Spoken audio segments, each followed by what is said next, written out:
Shalom, welcome to A Faithful Life. The Shabbat has just ended, so this is the special edition after the Shabbat, day number 5. Super duper. I had time to do more studying on this Proverbs 5, and woo! So this is day number 5 of the Proverbs challenge. Once again, some great stuff. So I'm just gonna go right in. See if I can dig out some gem jewels and share it with what I learned today. What popped out to me in Proverbs 5 is the topic of relationships, and Solomon is admonishing his son. And actually it was funny because I remember a while ago I was like, well, how many children did Solomon have? Being that it makes note, the scripture makes note of all of these people and all of these women that he was engaged in. And the truth be told, it only reveals three children, 2 daughters and 1 son, and the name of the son was Rehoboam. And so he's talking to his son. It says, attend unto my wisdom and bow down your ear to my understanding, that you may regard discretion and that your lips may keep knowledge. Discretion jumped out to me, you know. And so as we read on, we're going to see what he's talking about. It says, for the lips of a strange woman drop as a honeycomb, and her mouth is smoother than oil. But her end is bitter as wormwood, sharp as a 2-edged sword. And when I'm listening to this, he's not only talking to me, he's not only talking to his son.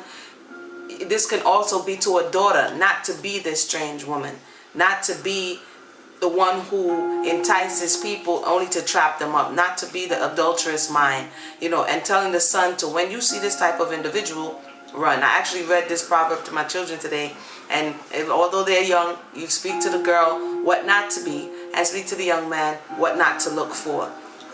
And so when I looked up the word strange, it was the Hebrew word zoor. It means to turn aside. That's actually what the word strange in this context meant. Somebody that's going to cause you to turn aside from the will of the Most High, who's going to probably tell you, come out to the club, come out to the strip club, you know, let's go do all of these things that's going to turn you aside from your destination. Proverbs is saying, be careful. He says, her feet go down to death, her steps take hold on Sheol or hell. Lest your shoulder ponder the matter of life, her ways are movable, that you cannot know them. Hear me therefore, O children, and depart not from the words of my mouth. Remove your way far from her, and come not nigh the door of her house. He's like, don't even go to her crib. Don't say you're chilling with her. Don't say that's my girl. She was like, oh, what you doing today? Oh, you doing? Just come through. Don't go. He's saying, don't go. Don't let even your foot pass her door. I don't even want to see what Betty is doing. I don't want to go to Betty's crib. This should be the mindset of the fellas, because, you know, a key weakness for men is women. Let's just keep it real. So once you get into the enclave, you know, and Betty lures you in, it's basically, I mean, you have a few men who really has that let's see what Solomon calls it, but that ability to use discretion in those situations. But 9 times out of 10, Betty will get you. So don't even go to her house. This is what I'm getting from what he's saying. And please don't be Betty. Don't lure men over to the house to try to trap them and trick them up. The baby agrees. It says, and you mourn at the last when your flesh and your body are consumed. Basically he's saying, after all this all done, you done drank it up, you done run the streets, or sold your wild oats, as they say. I like to use quotation marks, I think it's cool. But as you done did all these stuff, because they teach men, and I actually had this thought the other day and had a discussion about it. Why do we teach our children, well, not anymore, but hopefully, you know, but it's always the women are chaste and the men could be promiscuous. And I always ask the question, well, who are they being promiscuous with? If you have sons and daughters and you don't teach them both to honor themselves and wait until it is that the Most High bestows onto them a proper mate that's going to help you through life, what's going to happen? The same thing you're teaching your sons, somebody else's son is going to do it to your daughter. So it can't really be a double standard. To me, it is both teaching them how to retain their virginity, how to honor their bodies, and how to honor their minds, and the spirituality of the act of coming together and producing righteous offspring. So please, let's not only just teach our daughters, teach our sons as well. He says, because after all the fun and the partying is done, he says, and you mourn, meaning you're going to be sad at the end when your flesh and your body is consumed.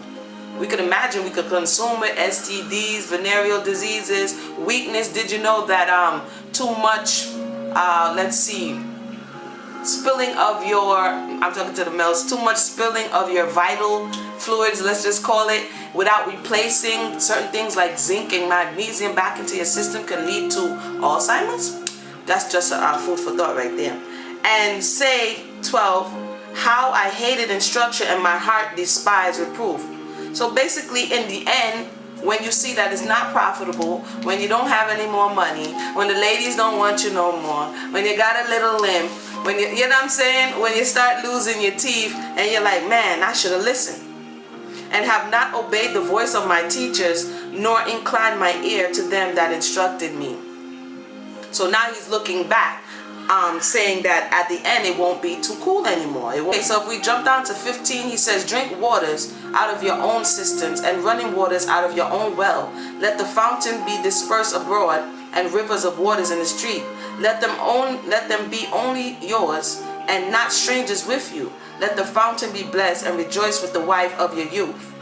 That jumped out to me. Because we're talking about, to me, relationships is what jumped out. He says, let your fountain be blessed and rejoice with the wife of your youth. Because I said, why would Solomon say this? That's what I said to myself today. You know, why would Solomon say this? And being that I have more time than usual, I went over to 1 Kings to read a little bit about Solomon. When you read it comprehensively, you get to understand that not only was he the wisest person, it is because a lot of this stuff he actually lived or he witnessed.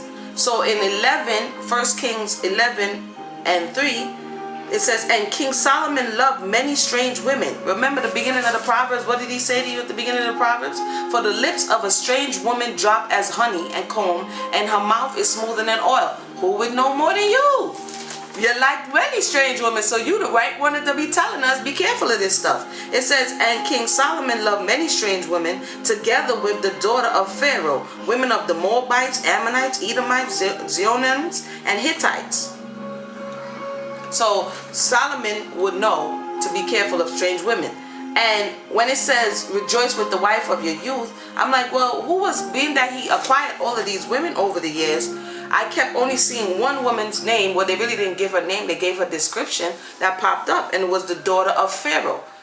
And he actually built her a house in when he built the mansion, and then he built the temple, then he built his own mansion, and then he built her a house. And that was the only one. So I'm only led to believe that that was the wife of his youth, because it says, when we go to 1 Kings, it says, together with the daughter of Pharaoh. So he started adding women on women on women on women, and he was running out. He was running out of energy, and he's admonishing his sons here in Proverbs 5 and 11, and you mourn at the last when your flesh and the body are consumed. Solomon would be a great candidate to tell us this. We'll go to 18 and says, the fountain, let your fountain be blessed and rejoice with the wife of your youth. Let her be as a loving hind and pleasant roe. Let her breast satisfy you all the times, and be you ravished always with her love. And why will you, my son, be ravished with a strange woman, and embrace the bosom of a stranger? For the ways of man are before the Most High, and he pondereth all his goings. His own iniquity shall take the wicked himself, and he shall be holden with the cords of sin. He shall die without instruction, and in the greatness of his folly he shall go astray. We go to 11 and 3. I told y'all I had a lot of time today. So if we go to 11 and 3, it says here, and King Solomon, I'm just going to read down to 6 because I wanted to show that when Solomon is giving us this proverb in 5, he's telling us about what he's been through. It says, and King Solomon loved many strange women, together with the daughter of Pharaoh, women of the Moabites, Ammonites, Edomites, Zidonians, and Hittites, of the nations concerning which the Most High said unto the children of Israel, you shall not go in unto them, neither shall they come in unto you, for surely they will turn away your heart after their deities. Solomon clave unto these in love, and he had 700 wives, princesses, and 300 concubines. His wives turned away his heart, for it came to pass when Solomon was old, that his wives turned away his heart after other deities, and his heart was not perfect with the Most High his power, as was the heart of David his father. For Solomon went after Asheroth, the the goddess of the Zidonians, and after Milcom, the abomination of the Ammonites. And Solomon did evil in the sight of the Most High, and went not fully after the Most High, as did his father David. I read that because in 5, it connected to me today that Solomon is talking about himself, what he'd been through, and saying, don't go that way, don't even begin to go that way, just leave it alone. And he's showing his sons, and he's telling his sons, the safety is in the wife of your youth. And the text to me is revealing, and I could possibly be wrong, because I was looking it up in other sources, that would refer to the Pharaoh's daughter, which also was an outsider, who he wasn't supposed to marry in the first place.